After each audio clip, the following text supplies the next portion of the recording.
Está escrito assim: e a glória desta última casa será maior do que da primeira. E neste lugar vos darei paz, vírgula, diz o Senhor dos Exércitos. Aleluias. Eu quero falar sobre um tema que o Espírito colocou no meu coração ontem. No de repente, a promessa se cumprirá. Só quem recebe essa palavra, algo vai acontecer no de repente de Deus. Eu sinto Deus se movendo nessa casa. Eu sinto Deus falando através de mim. Não é falta de humildade, mas eu sinto Deus falando na minha boca. No de repente Deus vai virar a história de muita gente aqui. Só quem recebe, vai, solta o leão e diz glória a Deus.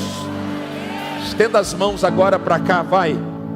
Eu preciso de uma palavra, eu estou cheio de expectativa. Vai, libera uma palavra sobre mim, vai. Eu quero que ela atinja o meu espírito, ao ponto de eu não atrapalhar aquilo que o Espírito quer fazer aqui. Vai, libera uma palavra sobre mim, vai. Vai, libera uma palavra, uma palavra, uma palavra, uma palavra. Essa casa é tua. Tu és o autor da nossa história. Esta casa é tua. Este lugar é teu. Ninguém, literalmente ninguém é maior do que o Senhor nesse lugar. E Goiânia saiba que ninguém é maior do que o Senhor neste lugar. O Senhor tem a primazia, a honra, a glória, a exaltação. Sim, Espírito Santo. Levante as suas mãos e adore, vai.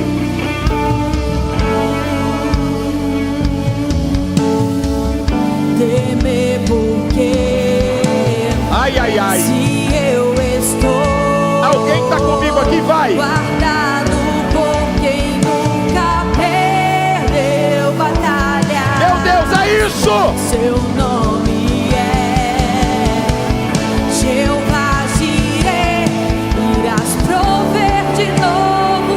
Só quem acredita. Eu creio em ti. Haja o que houver, venha o que vier, irás prover de novo. Olha, Vitor. Eu creio em ti. Eu não vivo do que vejo, mas vivo do que creio. Irás prover de novo. Eu creio em ti. Segura os instrumentos. Vívia. Só as vozes agora, depois os instrumentos. Porque tem gente que entrou aqui derrotado, porque está ouvindo a voz que não é de Deus como absoluta. E o Espírito de Deus está dizendo: não é o ponto final, porque aquilo que parece ser o fim é o que Deus vai usar para fazer um novo começo na sua história. E talvez você está cheio de temor, cheio de medo, paralisado por ele. E essa canção agora vai tocar no coração de Deus. Levante as mãos, igreja, vai. Temer por quê? Temer porque Vai, vamos tocar o céu. se eu estou Enquanto você canta, ele toca na tua causa. guardado por quem nunca perdeu. Nunca perdeu uma batalha. batalhas. Seu nome é Meu Deus, é isso. Jeová Jireh, irás prover de novo. Só quem acredita, declare. Eu creio em ti. Haja o que houver, venha o que vier, irás prover de novo. Vamos lá. Eu creio em ti. Eu vivo. Eu não vivo do que vejo, mas vivo do que creio. Irás prover de novo. Eu creio. Segura aí. Aperta o cinto, olhe para cá. Em Gênesis no capítulo 12, o Senhor disse a Abraão, ele disse a quem? sai da sua terra, da tua parentela, da casa do teu pai e vai para a terra que eu te mostrarei. A Bíblia disse que ele ouviu a voz de Deus. Então, ele se move na direção que o Senhor lhe apontou. É interessante porque o texto diz: e no caminho Deus lhe faz promessas. Sabe por que tem muita gente que nunca recebeu uma promessa da parte de Deus? Porque já ouviu a voz, mas não se moveu. E Deus é aquele que faz promessa no caminho. Nós precisamos compreender que Deus então se move com Abraão. E a Bíblia diz que além de fazer duas promessas: eu farei de ti uma numerosa nação e próspera, o Senhor também lhe faz uma advertência. Diga comigo, advertência. Ele diz assim: Abraão, a sua descendência será escrava por 430 anos em terra estranha. E isso acontece até que um dia, depois de 430 anos, Deus se move por intermédio de uma sarça, apresentando o seu poder sobrenatural a um homem chamado Moisés. A Bíblia diz que Deus se apresenta desta forma a Moisés: Moshá, Moshá, eu sou o Deus de Abraão, Isaque e Jacó.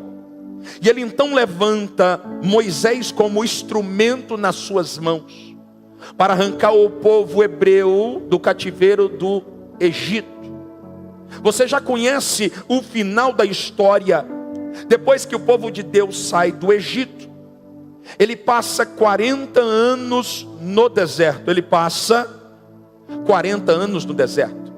E 40 anos no deserto, a Bíblia diz que Deus liberou o suprimento diário, porque o maná foi liberado dos céus. Eu vou repetir: o suprimento que você está buscando na terra, o Senhor está dizendo: eu vou liberar do...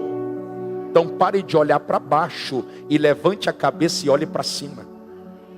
Durante 40 anos esse povo foi alimentado, foi cuidado de maneira minuciosa por Deus. Porque Deus não é como eu, nem como você, que começa uma obra e não termina. Não, não, não.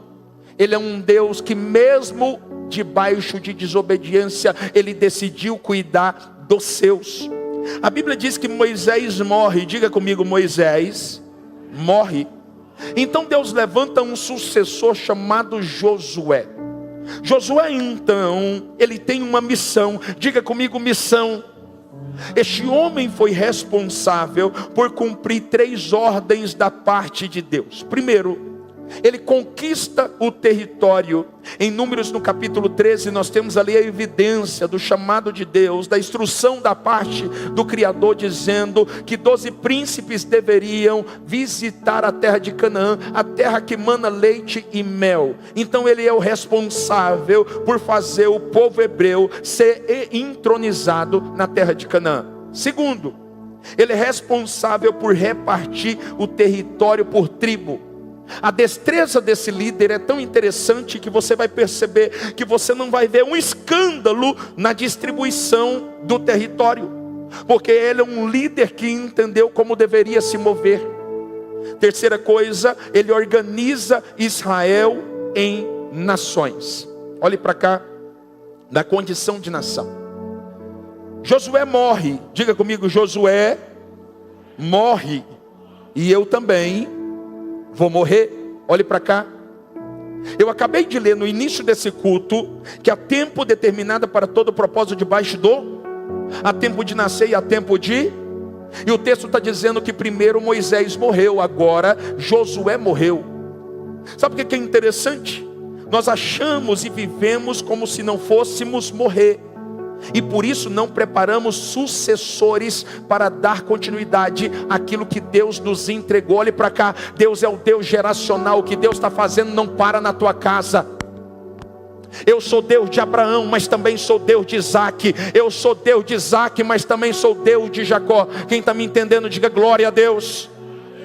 E o texto bíblico diz que depois da morte de Josué, Deus estabelece um novo tempo espiritual sobre a nação. inicia-se um tempo profético chamado teocracia.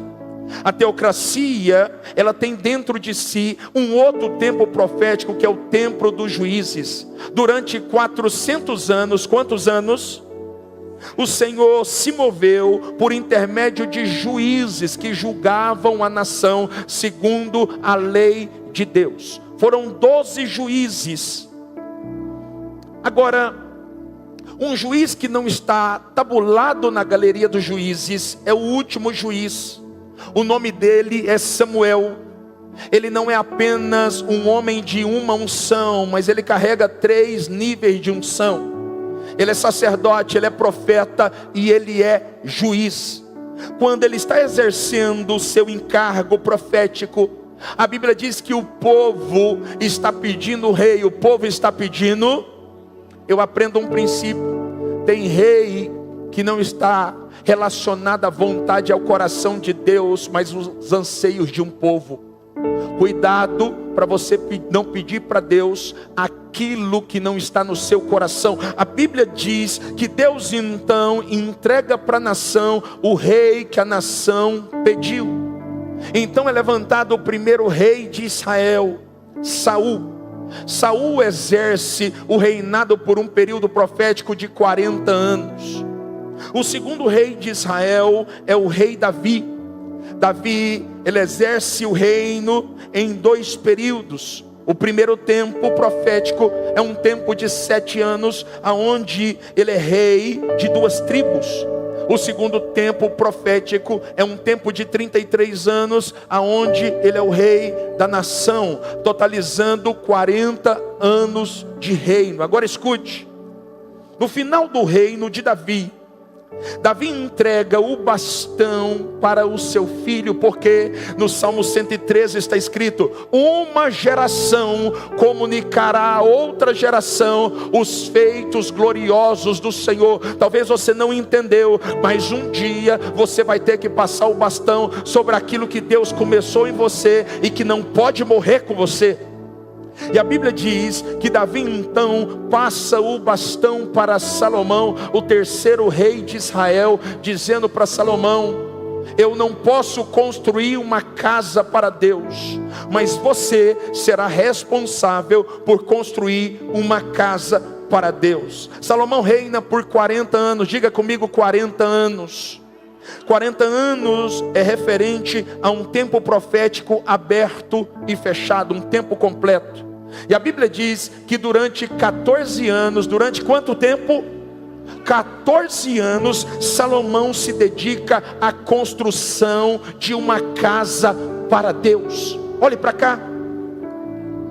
Eu já fui criticado, e não estou falando como um garoto entristecido, porque isso não toca em mim, tampouco desce ao meu coração. Eu já fui criticado, Marcos, por tentar estabelecer uma cultura de excelência nesta casa.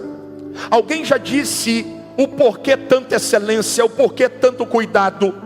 Os historiadores dizem que Salomão passa 14 anos construindo uma casa para Deus, uma casa para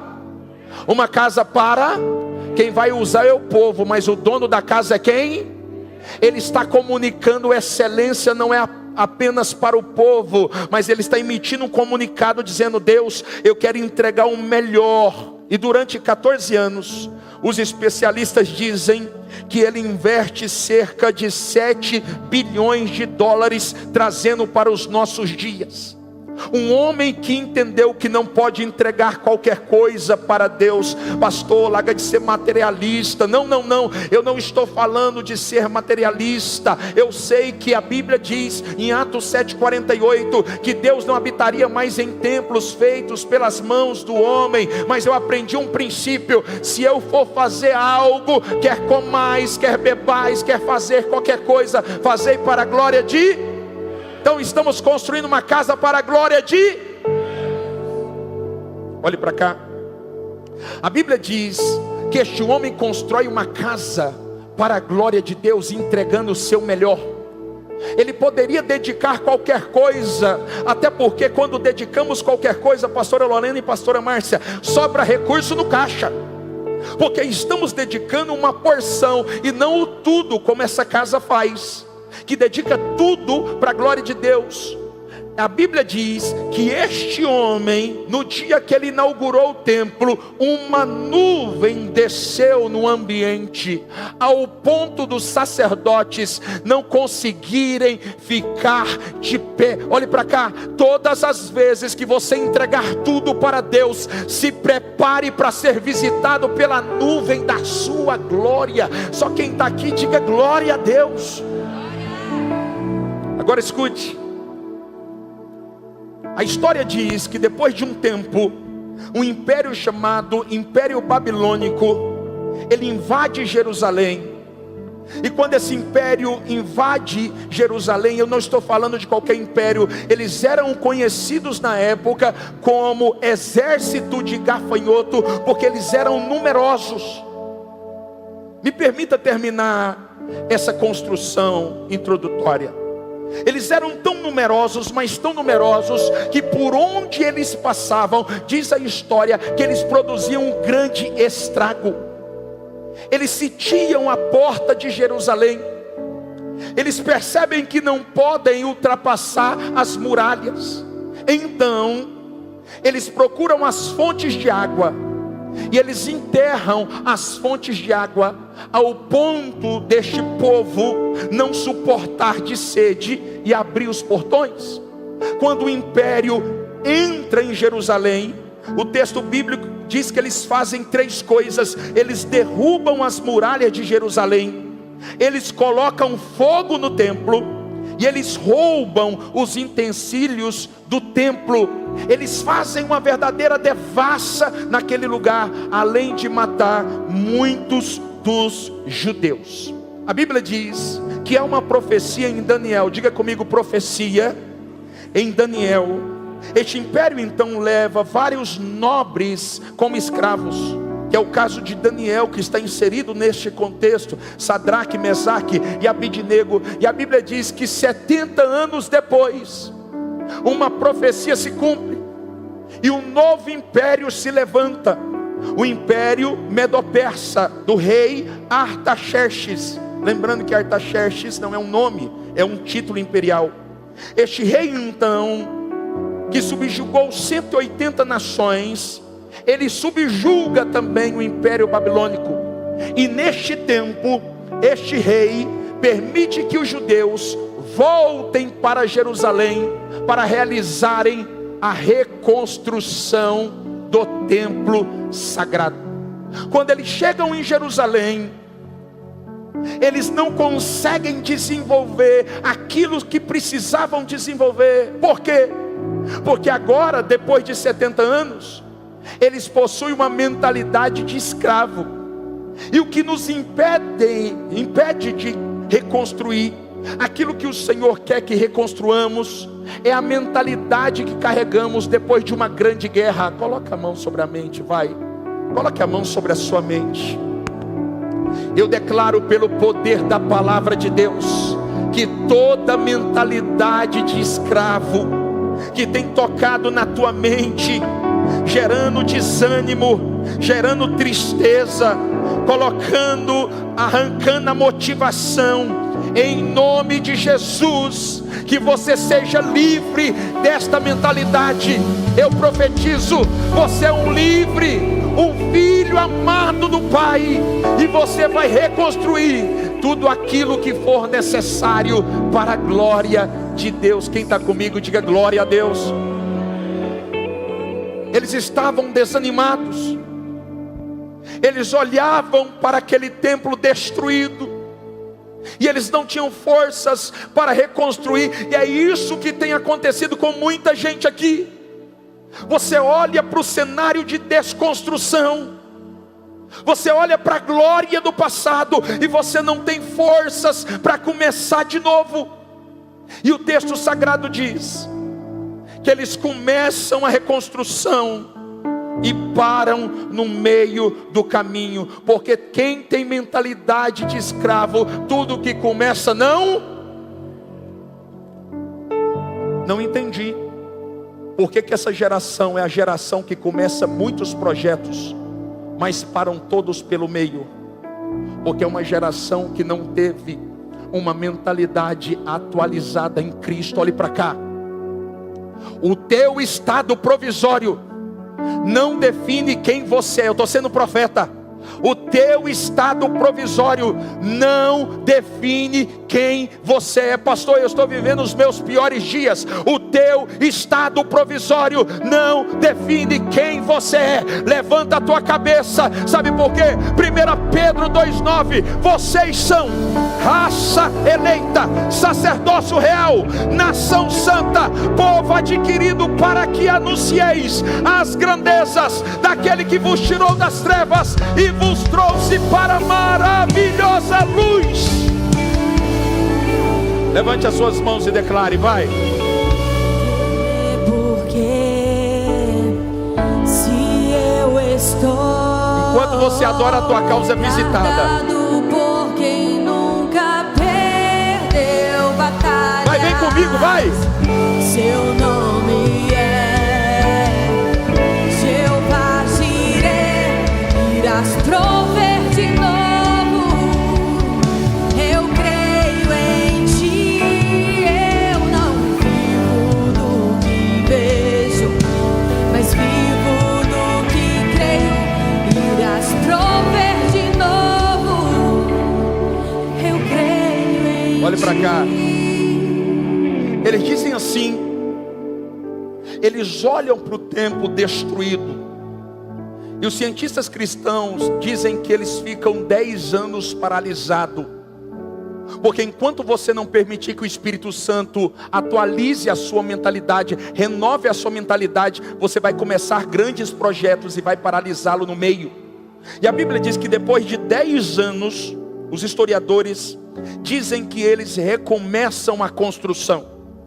E quando eles terminam o templo, eles começam a chorar, porque eles olham para o templo glorioso do passado, feito de ouro e de prata, de metais nobres, e eles dizem assim: nós trocamos o ouro e a prata de Salomão pela pedra e pela madeira. E eles começam a chorar.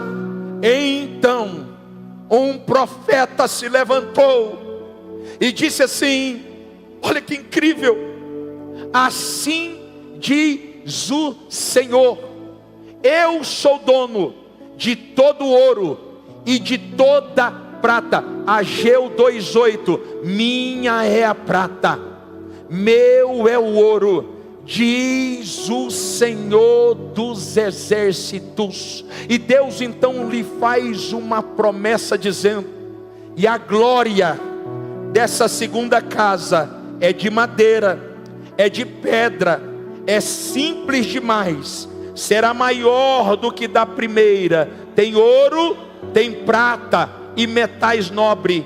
Só que neste lugar, diz o Senhor dos exércitos, eu vos darei paz. Pega essa palavra.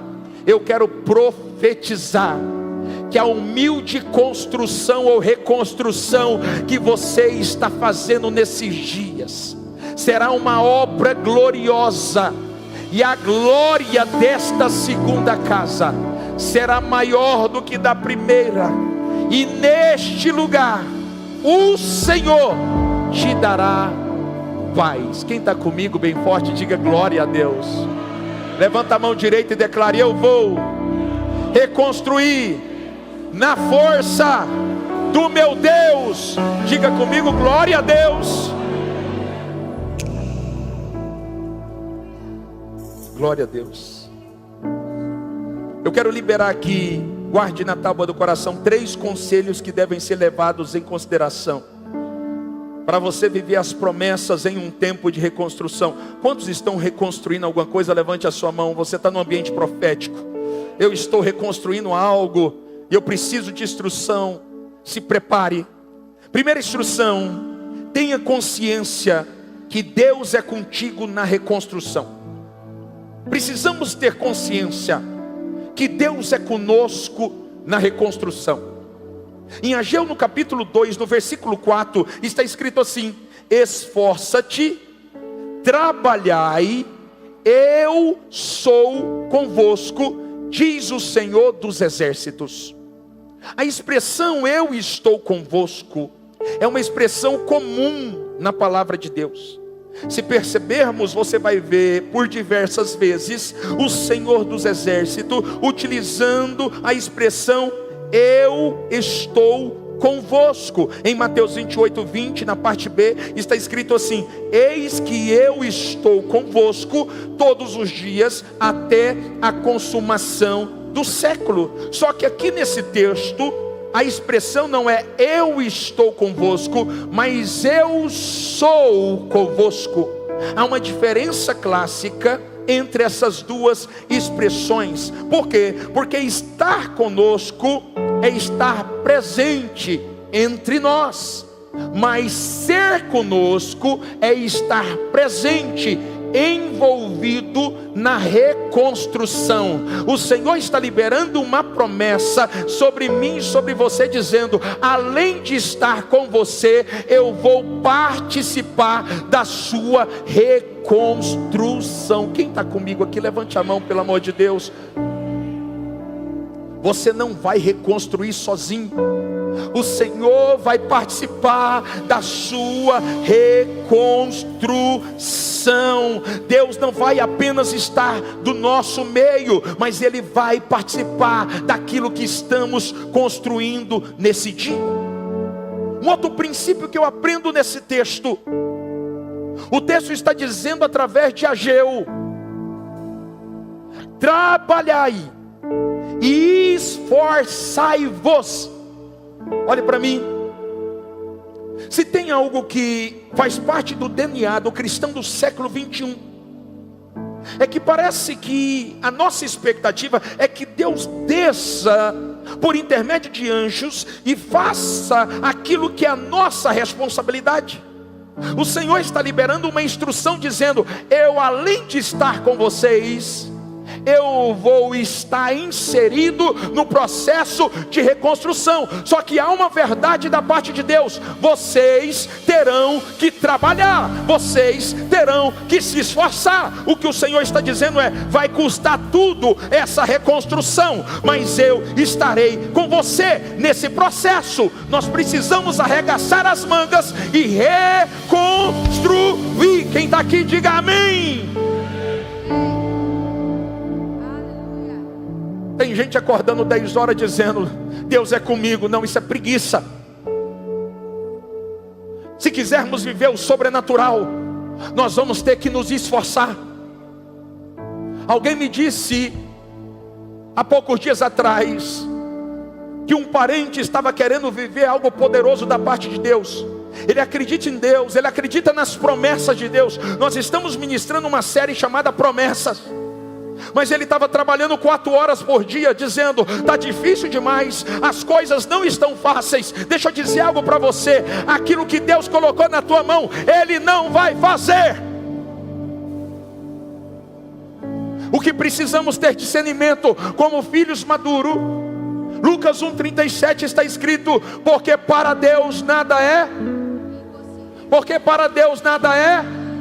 Não entendeu? Vou colocar a legenda: Deus opera no ambiente da impossibilidade. Aquilo que é possível, quem tem que fazer? Eu e você. Se você pode fazer, arregace as mangas e faça. Mas se você não pode, se prepare. Deus está envolvido nesta reconstrução, e Ele será responsável por te ajudar, para que você termine esse processo com êxito, para louvor da glória de Deus. Quem está comigo aqui bem forte, diga glória a Deus. Eu sinto que Deus está aqui. Levante as suas mãos. Vamos tocar no coração de Deus. Você não está entendendo, esse culto pode mudar a sua história. Eu vou construir minha vida. Meu Deus, é isso. Tu és meu fundamento. Eu vou confiar somente em ti. Não vou ser abalado. Eu vou construir minha vida.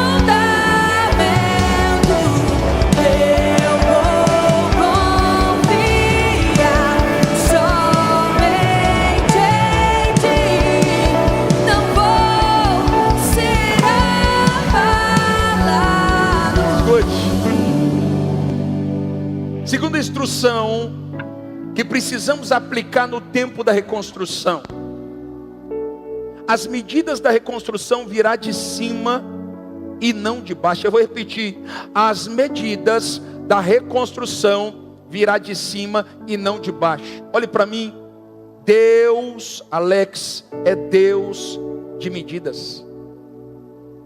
Porque tantos projetos fracassam, porque nós estamos negligenciando as medidas que o Senhor nos confiou.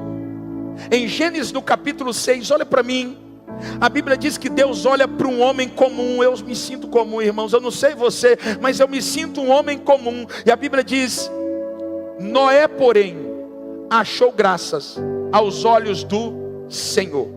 Tudo que você precisa para prosperar nesses dias é de uma palavra e de graça sendo liberada sobre a tua vida. E a Bíblia diz que Deus entregou medidas para Noé, dizendo: construa uma arca.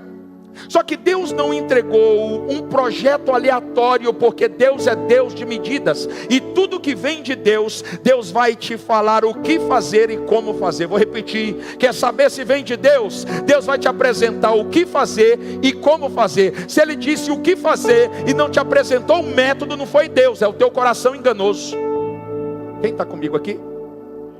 Está cheio de gente falando: Deus falou comigo, Deus disse que eu vou fazer. Ah, é? Qual as medidas que Ele te entregou?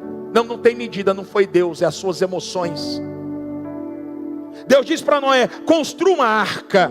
Só que eu quero nessa largura, nessa altura e nessa profundidade. Imagine comigo aqui, hipoteticamente falando, Noé está construindo uma arca. Ele olha o Wilson para a arca e diz assim: eu não agradei da altura, Marcos, da arca. Eu vou alterar apenas o que Noé não sabia, Marcos, é que quando Deus deu medidas, Deus já tinha preparado a velocidade do vento e a intensidade das águas.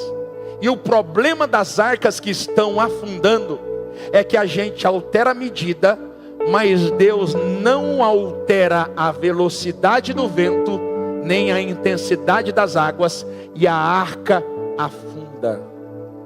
Deus é Deus de medidas.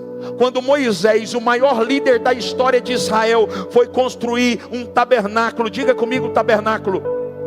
O Senhor disse para ele: construa um tabernáculo. Eu imagino Moisés dizendo: Senhor, eu vou fazer assim, eu vou fazer desse jeito, vai ter um hall de entrada extraordinário, eu vou usar porcelanato 1,10 m, vai ser incrível, Senhor.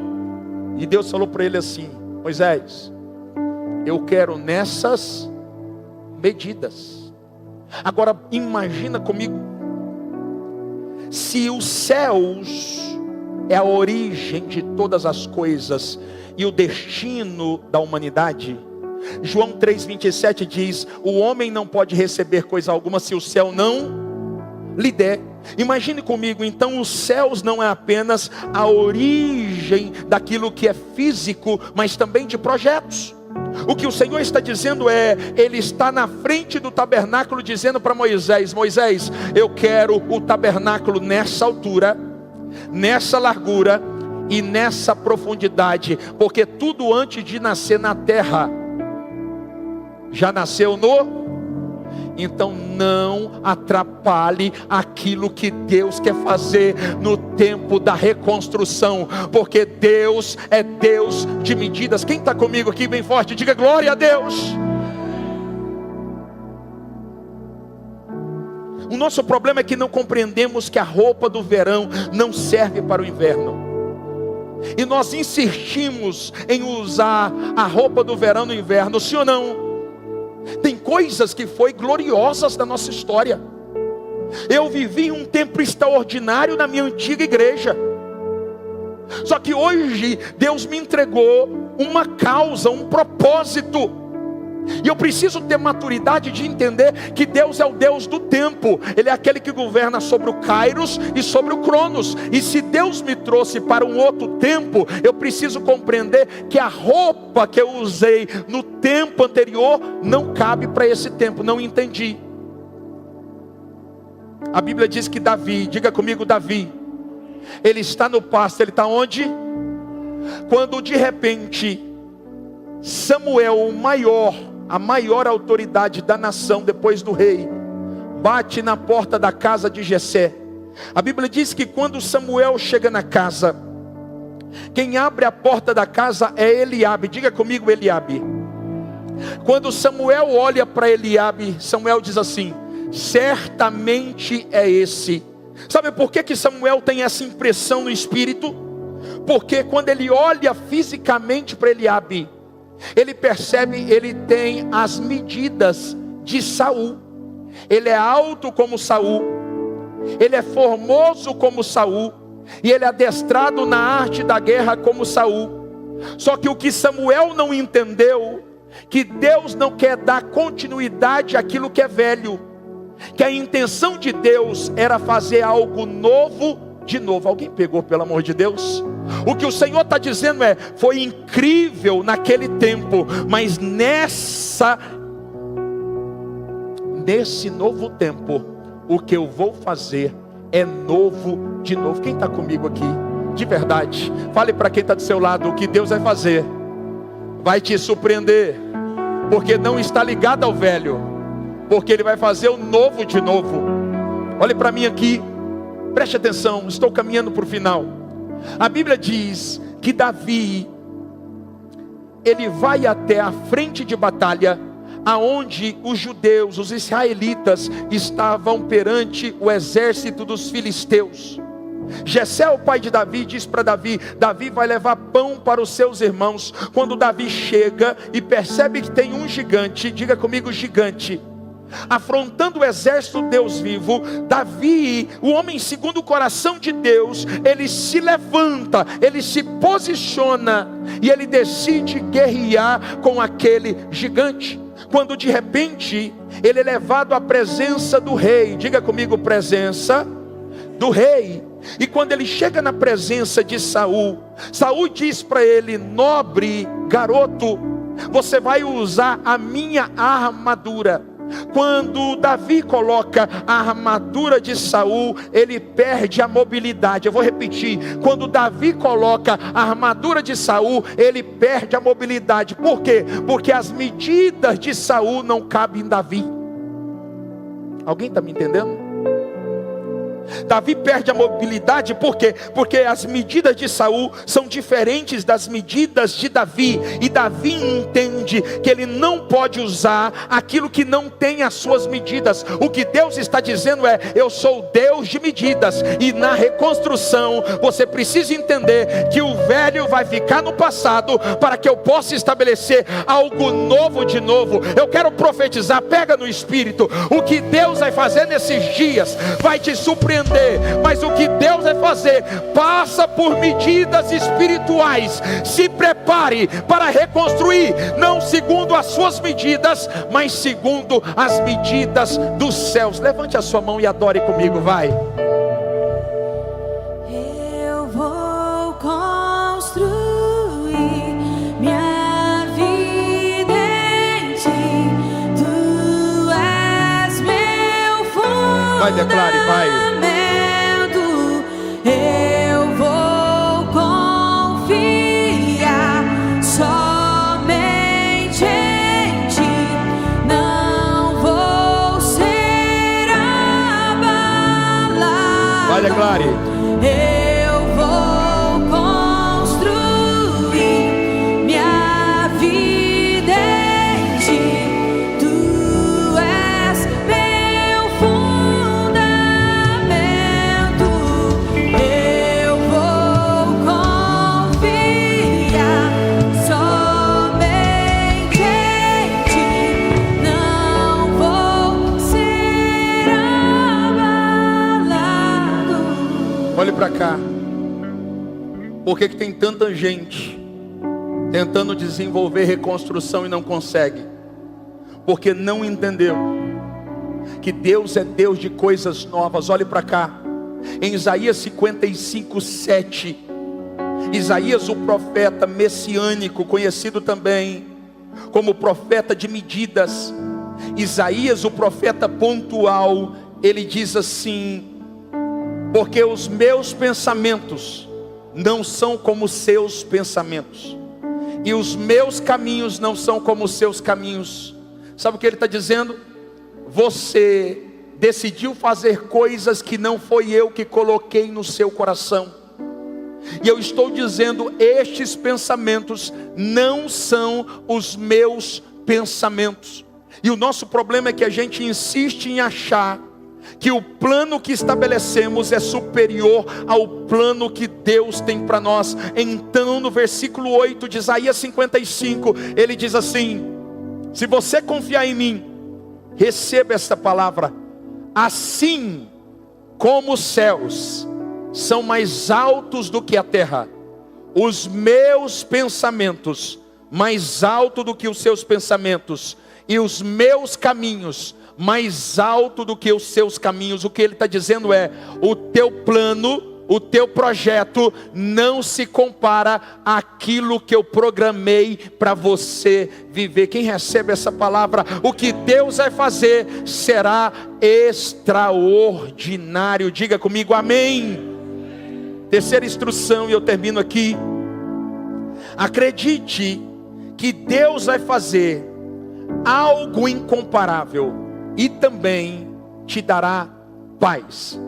O que Deus vai fazer não é segundo a medida daquilo que você já viveu. Na mentalidade dos judeus, Deus entregaria fisicamente a mesma glória do templo de Salomão. Mas o que eles não entenderam, que mais importante do que aquilo que é físico, é aquilo que Deus estava disposto a construir dentro deles. O que Deus estava tentando construir era uma nova mentalidade, uma mentalidade de livre, uma mentalidade de filho. E o que Deus quer fazer na tua vida nesses dias, passa por essa mentalidade, de alguém que vai ignorar o velho e que vai abrir a sua mentalidade para o tempo novo. Eu falo da parte de Deus, que aquilo que Deus está fazendo vai trazer uma medida de glória maior do que a primeira construção. Aquilo que Deus está fazendo nesses dias, se você acreditar, por mais humilde que pareça, vai trazer uma medida de recursos maior do que um dia Ele trouxe. Aquilo que Deus está construindo vai trazer uma medida de honra maior do que a medida que o Senhor um dia liberou sobre mim e sobre você. Quem recebe essa profecia? Uma medida de honra, uma medida de recursos, uma medida de glória maior do que a primeira construção virá sobre nós. Olhe para mim. O texto bíblico diz que Elias, o tesbita, o profeta, ele exerce o ministério profético por aproximadamente 50 anos. Quanto tempo? Ele exerce por aproximadamente 50 anos. Ele é conhecido como Elias, o tisbita, porque ele vem de uma pequena aldeia chamada Tisbe. Mas ele também é conhecido como profeta do fogo. Profeta, porque ele é cheio de Deus. E você sempre vai ser reconhecido publicamente por aquilo que governa o seu coração. Elias é um homem de Deus. Por isso que quando o jovem rico passava, alguém dizia: lá vai o jovem rico. Quando Elias passava, alguém dizia: lá vai o homem de Deus, um homem cheio de fogo. Você está comigo aqui? E o texto deixa claro para mim e para você da história de Elias, que Elias, durante 50 anos, ele realiza 13 milagres que abalam a nação de Israel. Quantos milagres? Ele realiza 13 milagres que mexem com o contexto da história de Israel. Elias é um homem que tem tanta intimidade com Deus, mas tanta intimidade com Deus, que quando ele decide fechar os céus, ele diz: sobre a minha palavra. Ele não usa o nome de Yahvé, do Deus desconhecido, Deus de Israel. Ele usa o próprio nome, ele coloca a própria assinatura nesse milagre que ele está realizando. Por quê? Porque ele é um homem cheio de autoridade, ou seja, ele carrega uma autorização da parte de Deus para fazer prodígios. Só que a Bíblia diz que Elias morreu. Elias, E Elias representa tudo aquilo que um dia morreu na tua vida. Elias representa tudo aquilo que virou destruição, tudo aquilo que foi desconstruído, os planos que foram embora, os planos que já se foram, aquilo que era festa, mas hoje se tornou um luto na tua vida, mas que ainda prende as suas emoções, que ainda travam as suas ações. Isso representa um período profético chamado de Elias. Só que a Bíblia diz que quando Elias ia subir, e ele é considerado o maior profeta da Bíblia porque ele não viu a morte.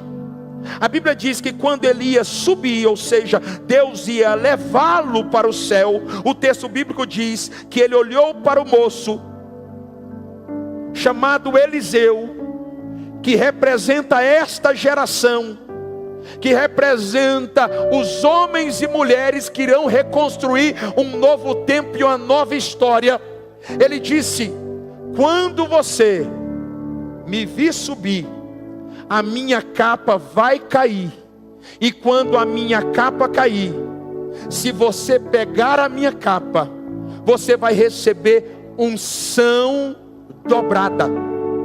A Bíblia diz que quando a capa de Elias cai, Eliseu pega, e a partir dali, Eliseu realiza o dobro dos milagres realizado por Elias. Ou seja, ele realiza 26 milagres que abalam a nação de Israel. Olhe para mim, deixa eu ser profeta na tua vida. O nosso problema é que a gente insiste em viver debaixo de um tempo que já se foi, e Deus está dizendo: Elias morreu na tua vida, e agora eu estou levantando um novo tempo, uma nova estação, e este tempo é chamado de tempo de Eliseu. E nesse novo tempo, se você der crédito à minha palavra, eu vou liberar sobre você dupla honra, eu vou liberar sobre você uma nova unção, uma nova realidade, coisas novas virão sobre a tua vida. Só quem recebe, vai, diga glória a Deus. Levante a sua mão e adora comigo. Os planos que foram embora, Meu Deus, Deus está aqui. Os sonhos que se perderam, Só quem crê, declare. que era festa e agora Sim. é luto do que já morreu. Não podes pensar que este é o teu fim, não é o que Deus planejou. Levante-se do chão, erga o clamor, restitui. Eu quero de volta o que é meu. Vai, canta, declara, vai. Sara-me e põe teu azeite em minha dor. Vem comigo, vai. Restitui e leva minhas águas tranquilas. Lava-me e refrigera minha alma. Restitui. Quantos querem viver um tempo de restituição? Então levanta a mão direita e diga comigo: Senhor Jesus, eu abro mão daquilo que se perdeu, eu abro mão daquilo que é velho, eu abro mão daquilo que foi destruído. Eu estou disposto a viver aquilo que é novo. Eu estou pronto para viver o novo de Deus. Aplauda ao Senhor bem forte, vai. Fica de pé, em nome de Jesus.